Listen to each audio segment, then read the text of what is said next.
A lot of us think that happiness is something you go out and find, like it's a destination. But what if that's all wrong? What if happiness is something you actually build?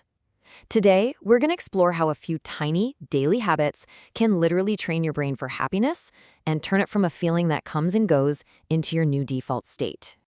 Does this sound familiar? I mean, really familiar. That constant chase for the next big thing. The promotion, the new house, the perfect relationship. We tell ourselves, that's the thing that's finally going to make me happy. It's a story so many of us live, and honestly, it's often a one-way ticket to burnout, not joy. So here's the trap, right? We're sold this idea that happiness equals these huge, monumental successes. But in reality, that formula is just broken. It's a high-stakes game that almost always ends in exhaustion. So if the big wins aren't the answer, what is? Well, the answer is actually in a much quieter story. It's one that neuroscience is just now starting to really understand, and it's all about our brain's hidden power. This isn't about some massive life overhaul. It's about making these tiny little shifts that work with your brain's wiring, not against it. And that brings us to this really cool idea, micro habits. Forget these giant, intimidating goals that you're going to start on Monday. We're talking about actions that are so small, so tiny, your brain doesn't even put up a fight. But when you practice them every day, they are powerful enough to literally rewire your emotional baseline. So what are these game-changing habits? Let's break down 6 super simple, science-backed ways to start training your brain. And here's the best part. Every single one of them takes less than a minute. All right, let's jump right in with habit number 1. Okay, so the very first thing you do when you wake up, before you even dream of checking your phone or letting the day's stress flood in, just ask yourself this. What is one good thing in my life right now? Seriously, it can be anything. Your health, someone you love, even the cup of coffee you're about to make. So simple, right?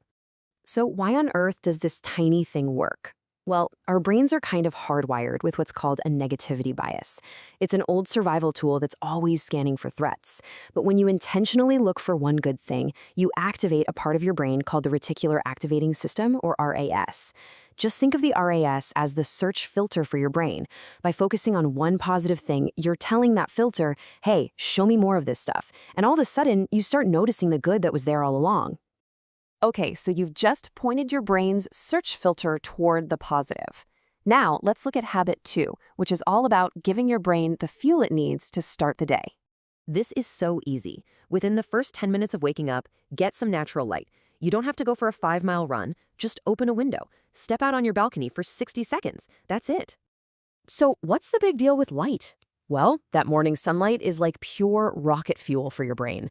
It literally hits a biological start button that sets your internal clock for the day and releases mood-boosting serotonin.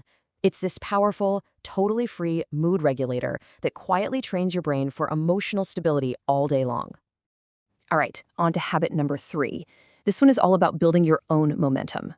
Now, this one might feel a little silly at first, but stick with me. Think about all the tiny things you get done. You finished a task, you didn't procrastinate, you chose a healthy lunch. Instead of just blowing past it, take 1 second to verbally acknowledge it. Just say, good job to yourself. I know, it sounds weird, but there is some incredible science happening here. What you're doing is creating this powerful little reward system in your brain called a dopamine feedback loop.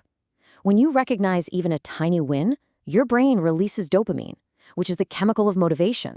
That little hit of dopamine feels good, so it reinforces the behavior, making you more likely to do it again. You are literally building the neural pathways for confidence, one tiny win at a time. Okay, habit number 4. Let's fast forward to the end of the day. You know how at night your brain just loves to play a highlight reel of every single mistake or worry from the day? Well, this habit completely flips that script.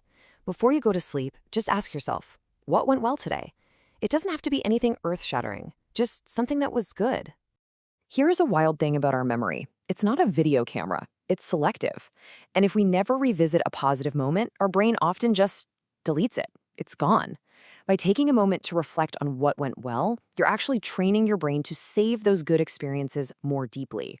And over time, you build up this undeniable bank of evidence that, you know what, your life is full of good things. Next up, habit number 5. And this one is all about connection.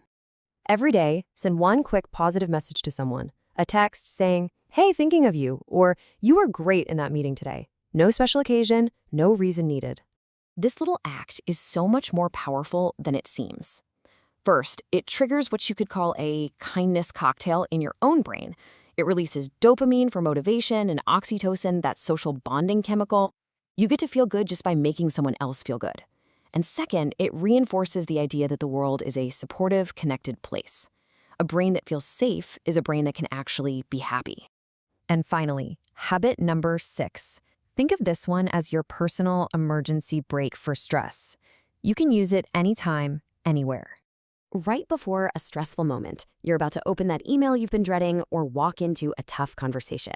Just pause, stop, take 3 slow breaths, and really focus on making your exhale longer than your inhale. I mean, just look at the difference this makes. On one side, you've got that automatic, full-on stress response. Heart pounding, thoughts racing, you're in survival mode. But on the other, you have a trained response.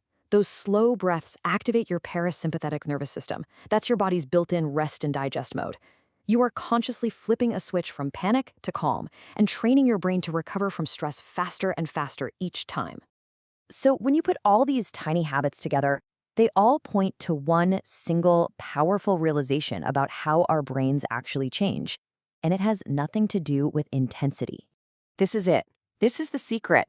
We think change has to be this massive, intense effort, right? But neuroscience shows us the exact opposite is true. Your brain transforms through repetition. It's the small, consistent things you do every single day that slowly and permanently reset your emotional baseline. It's subtle, it's gradual, and it's built to last. So as we wrap this up, don't worry if these habits feel too small to matter today. The real question you should be asking yourself isn't, will this change my life today? No. It's this. What is this tiny action teaching my brain to feel tomorrow? Pick just one to start. You might be shocked by the answer.